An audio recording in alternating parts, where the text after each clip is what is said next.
Case को समझने से पहले उस सेक्शन को समझेंगे जो इस केस में स्ट्रक डाउन किया गया था, section 66A of the IT act 2000।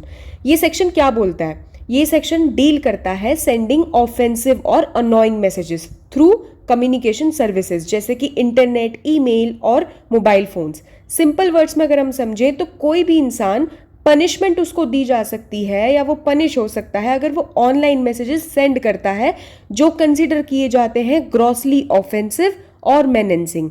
False information जो अनॉयंस कॉज करे, इनकन्वीनियंस कॉज करे, danger, insult, injury etcetera etcetera, या फिर वो मैसेजेस जो रिपीटेडली सेंड करे जाते हैं एक ऐसी इंटेंशन के साथ जो अनॉयंस और इनकन्वीनियंस कॉज करे। तो सेक्शन 66A अब एक वैलिड ऑफेंस रहा ही नहीं, इसको पूरे तरीके से स्ट्रक डाउन कर दिया गया था इस पर्टिकुलर केस में जिसकी अब हम बात करेंगे, क्योंकि कोर्ट ने ये बोला कि सेक्शन 66A जो है वो व्योलेट करता है article 19 clause 1 sub clause A को, जो बात करता है freedom of speech and expression की। क्योंकि जो टर्म्स हमने अभी बात करी थी या हम आगे केस में बात करेंगे, अनोइंग, ग्रॉसली ऑफेंसिव या इनकन्वीनियंस, ये ऐसी टर्म्स थी जो इतनी ज़्यादा वेग थी कि कोई इनको मिसयूज भी कर सकता था। किस चीज़ के लिए? किसी भी इंसान की लेजिटिमेट स्पीच को रोकने के लिए। इलेजिटिमेट स्पीच का तो हम समझते हैं कि वो खराब होती है, एक तरीके से उसको रोकना चाहिए, लेकिन उस स्पीच का क्या जो बिल्कुल लेजिटिमेट हो, जो बिल्कुल सही बात करी गई हो। तो ये जो पर्टिकुलर सेक्शन था उस स्पीच को भी रेस्ट्रिक्ट करता था, तो इसीलिए इसको स्ट्रक डाउन कर दिया गया था। आगे हम पूरे केस में इसको अच्छे से समझेंगे। दो लड़कियों ने फेसबुक पे एक पोस्ट लिखा और बस इतना कहा कि एक नेता की डेथ के बाद पूरे मुंबई को बंद करना ज़रूरी नहीं था। इतनी सी बात पे उन्हें अरेस्ट कर लिया गया और इसी घटना ने इंडिया के ऑनलाइन फ्रीडम ऑफ स्पीच की पूरी कहानी बदल दी। आज हम बात करेंगे Shreya single versus union of India 2015 की, जिसने सेक्शन 66A जैसा वेग कानून खत्म किया और सोशल मीडिया पे आज़ादी से बोलने का राइट वापस दिया। तो सबसे पहले समझते हैं कि ये केस आखिर शुरू कैसे हुआ। 2012 में शाहीन दादा, मुंबई की एक 21 साल की लड़की ने फेसबुक पे लिखा कि एक पॉलिटिकल लीडर की डेथ के बाद पूरे शहर को बंद करना ज़रूरी नहीं था। उसे और उसकी दोस्त को तुरंत अरेस्ट कर लिया गया सेक्शन 66A आईटी एक्ट के अंडर। और 2012 से 2013 के बीच ऐसे ही कई और अरेस्ट होते हैं। एक कार्टूनिस्ट, स्टूडेंट्स और जनरल पब्लिक, सब किसी ना किसी ऑफेंसिव या अनोइंग पोस्ट के लिए। दो टर्म्स याद रखना, ऑफेंसिव या अनोइंग।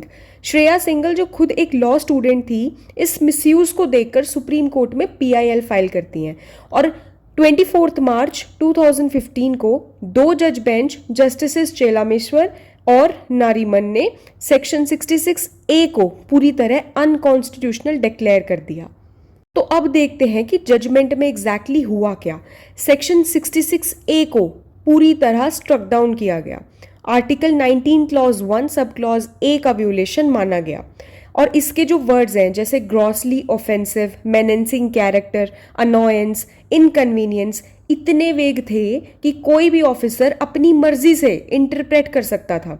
तो इससे ना चिलिंग इफेक्ट क्रिएट हुआ कि लोग खुद ही अपनी स्पीच को सेल्फ सेंसर करने लगे अरेस्ट के डर से, ठीक है।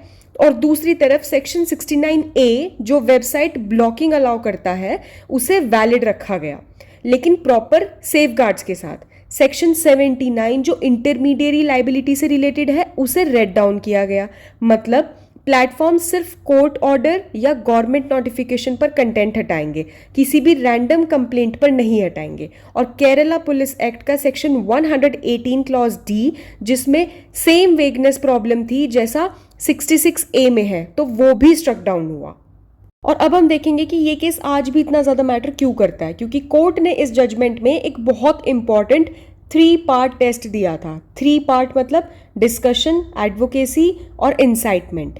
डिस्कशन मतलब सिर्फ बात करना या एक्सप्रेस करना, आप कुछ भी बात कर सकते हो, कुछ भी एक्सप्रेस कर सकते हो और ये हमेशा प्रोटेक्टेड है। एडवोकेसी मतलब किसी भी चीज़ की वकालत करना या सपोर्ट करना, चाहे वो चीज़ कितनी भी ज़्यादा कंट्रोवर्शियल हो, ये भी हमेशा प्रोटेक्टेड है। और सिर्फ इंसाइटमेंट मतलब सीधा वायलेंस या किसी इलीगल एक्ट के लिए डायरेक्टली उकसाना। अगर आप इंसाइटमेंट दिखा रहे हो, मतलब सीधा किसी वायलेंस में या फिर किसी इलीगल एक्ट के लिए किसी को उकसाना डायरेक्ट तरीके से, तो सिर्फ ये चीज़ रेस्ट्रिक्ट की जा सकती है। बाकी ऊपर के जो दो चीज़ थी, डिस्कशन और एडवोकेसी, वो रेस्ट्रिक्ट नहीं किए जा सकते। और ये जो तीनों पार्ट हैं, ये आज भी जितने हमारे फ्री स्पीच के केसेस हैं उन सब में इसका रेफरेंस होता है।